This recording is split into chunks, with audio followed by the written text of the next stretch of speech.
The Favourite is a 2018 period dramedy directed by Yorgos Lanthimos, which among other potential accolades has been nominated for a Best Picture Oscar. But is Best Picture a title it really deserves? Yes. Okay, thanks for watching, bye. No, more context. The film concerns the political machinations of two cousins and their battle for power in the court of Queen Anne. Ugh, Britain, am I right? Oh, satire.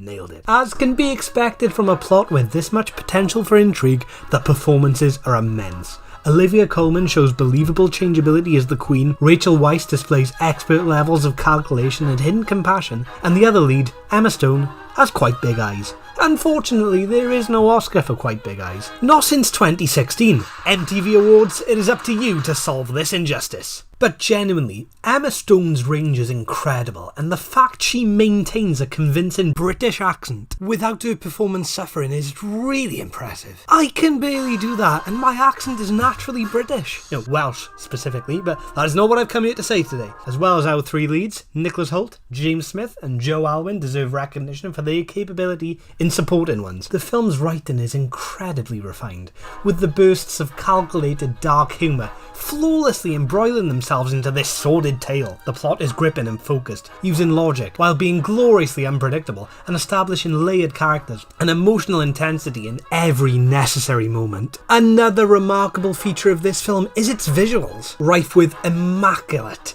authentic costumes, impeccably designed sets, intriguing shots, and a consistent, vibrant colour palette. Every frame seems to be filled with as much care and eye-catching stylization as it possibly can without feeling artificial or distracting. Even basic pieces of imagery are given a sense of unique artistic energy, which is a really important achievement. All these strengths combine to make the film Oscar-worthy for one particular reason. It commits to prioritising audience entertainment while inviting deeper thought from viewers that's never demanded. The story is understandable enough that casual enjoyment can be offered, but the artistic flavourings and theme complexity mean it can be enjoyed equally as much by viewers hoping for a more analytical experience. And this multi-purpose nature does feel like a trait that should belong to an Oscar-worthy film. At first it feels like a basic requirement for any film, but it's surprising how many films function solely as, or at least significantly better as, just one of those. For the sake of a more valid point, I'll say that to me at least, Best Picture should be one that, aside from obviously being entertaining,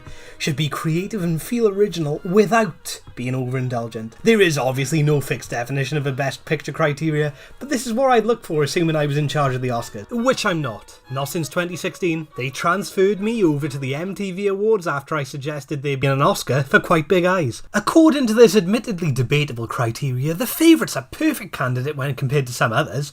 A Star is Born has a lot of strengths, but doesn't quite feel original. Even ignoring the fact it's a remake of a remake of a remake, it felt incredibly familiar to me. Roma definitely has creativity and originality, but also definitely feels overindulgent at times and lends itself much more to analytical viewing over casual enjoyment. And another nominee, Black Panther, is definitely creative and I do love it, but as part of a cinematic universe in a world dominated by the superhero genre, it's impossible for it to feel truly original. I will admit I haven't watched every Best Picture nominee, but I can't imagine one resonating as much with me as this one did. I'd give it a 9.5 out of 10 just because there were occasional issues with pacing, but even then I feel a bit harsh. I highly recommend The Favourite to everyone, and I'll leave you on this final reason why it should get an Oscar. If it doesn't get an Oscar, that title, The Favourite, is just going to seem really arrogant. I do not doubt that there are strong cases to be made for other nominees being more worthy of the Best Picture. This video is based entirely on personal taste over objective facts, so feel free to leave any thoughts, whether agreements or disagreements, in a comment below. Thanks for watching my video on The Favourite. If you enjoyed it, please feel free to subscribe to the channel, and if I don't see you in the next video, I assume it's because you're watching The Favourite, or that you hate my videos. That's fair enough, I'm not a fan either.